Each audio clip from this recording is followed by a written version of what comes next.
10,000 years before the birth of Paul Atreides, before the universe would know us as the Bene Gesserit,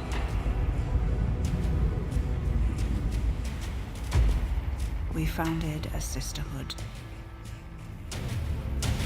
Jordan, you already have a story with sci-fi in your career, and I'm obsessed with the darkness that a good sci-fi can create in our mind. What do you love most about the Dune universe, and what challenges did these projects bring to you? I think there are so many great themes to explore in the Dune universe that comes from the original Dune novel and extends all the way down through the other novels, and I feel like it's an unbelievable exploration about power, progress, about uncertainty and the things we do. I think it's also an interesting structural, exploration of the hero's journey. And sometimes our hero is not our hero. I find that all kinds of... You're my hero. Yeah, there you go. Travis, my hero. I find that very fascinating. And the challenges are when you're running for a world like that, you just kind of want to meet that bar. And, I think that we've done that in Dune Prophecy. And I think that when you finish the show, I think you'll agree. When I read Dune for the first time, I felt thirsty. But I also became obsessed with the sisterhood. And I heard yesterday at the Comic-Con that you read Dune as a teenager. I did. What was your first feeling and first obsession with this story? Oh, I have such a strong sense memory of reading Dune.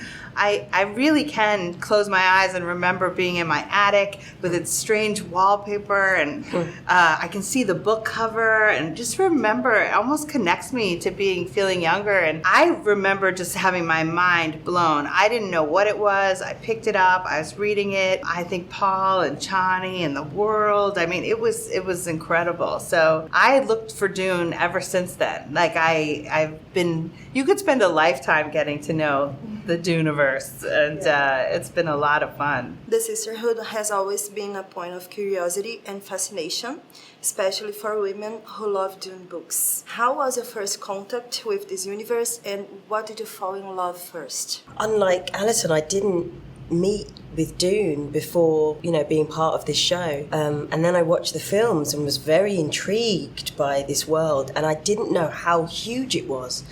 And the more that you kind of dive into the Dune world, the more you want to know and the more intriguing it gets. And so just being part of this is incredible, and it makes me just want to know more and more and more about the world. And your character brought news to his sisterhood. She is a metamorph and seems to be very bothered with this talent. Yes. What do you think Theodosia can teach us in this world full of political conflicts and personal interests? I think there's something about being very observant. Read people sounds bad, but knowing how to understand people, what they want and what they need. And I think, being kind of observant with people is a really good thing and a good trait to have that Theodosia has. She's a great character. Thanks. And Travis, you've already played a warrior leader that everyone loves. And now Desmond goes another way. What attracted the most in this character, and what were the challenges? I enjoyed the mystery of this character. I enjoy where he's slowly revealed what motivates him. But even with Ragnar, it's like people forget how I did horrible things, that character. He's a complete murderer. But he had a family around him and he loved his family very much, so suddenly you're not so villainous. But this character's been really enjoyable. I don't have the family to lean back onto, and I'm excited for the next couple of episodes where it reveals what his motivation is and what makes a person do the stuff that he does. So a man without a family is less charismatic. Well, he doesn't feel the love. Like he's always searching to be loved. My character, or blames people for not being loved because he's got nobody around him. He's by himself trying to represent all the other people that are by themselves in the working class, that are forgotten by the richer people and the people at the Imperium. Don't forget the little people.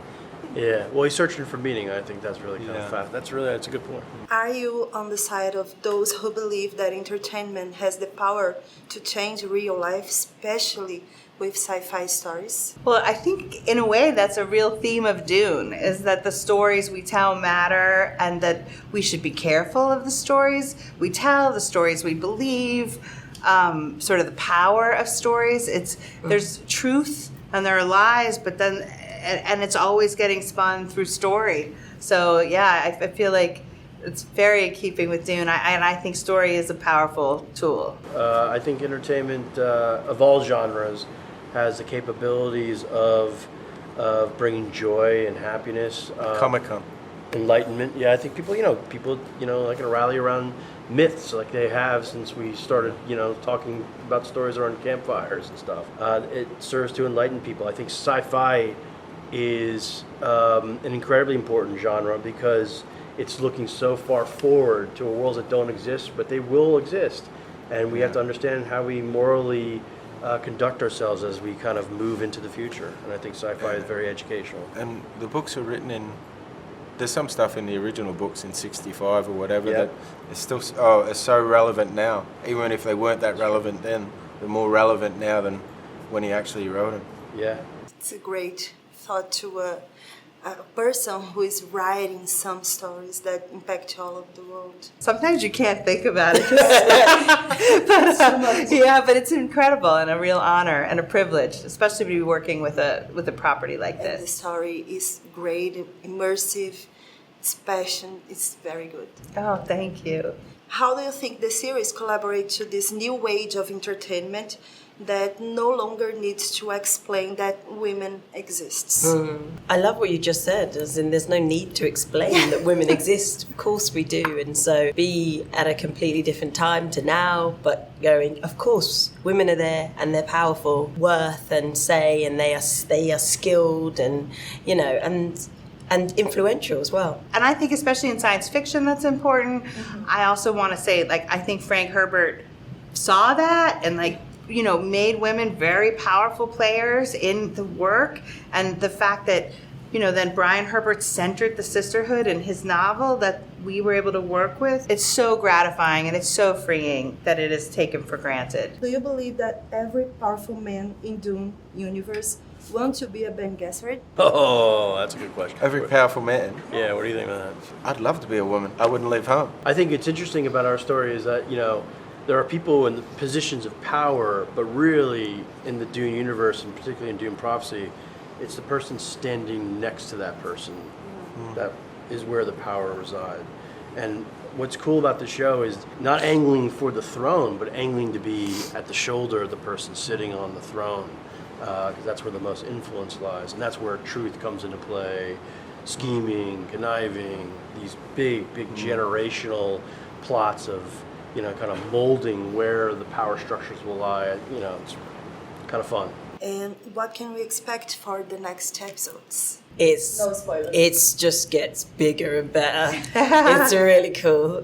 I think people will finally start getting the answers. A lot of mysteries were set up, a lot of new questions, and now you kind of have a sense of who's who, and I think it'll really start to come together. I think they're going to love it. I mean, I think there's some real shocking reveals, some real poignant character moments. There's fantastic acting in the next 2 episodes. We have some new characters come into play. Taboo. Do you know Taboo? She's an Indian actress that's Bollywood, yeah. unbelievable. Yeah. She's coming in, and he's got some great performances coming up. I mean, just as much as it's a benefit to work in this universe in Dune, it's a real privilege and honor. The cast we were able to amass to say all these words and do all the things that are in the script, incredibly lucky. I mean, and I'm very proud to see the show every week to week and how people respond to it.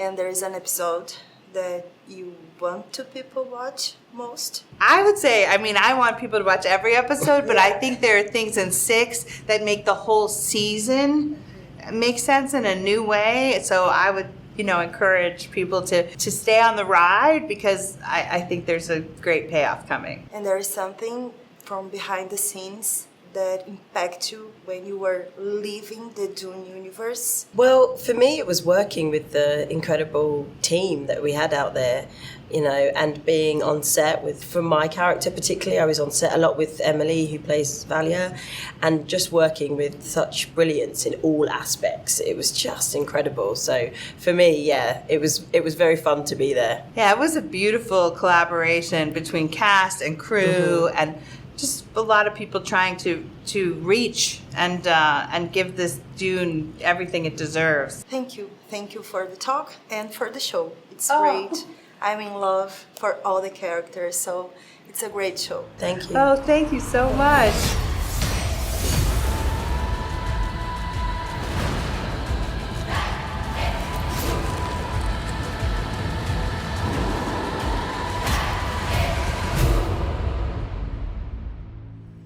So quick, do a bit of samba. Come on, for the I don't people. know. Get out there. You're Come the on. one who did Can it. you show him I a little was- bit of samba?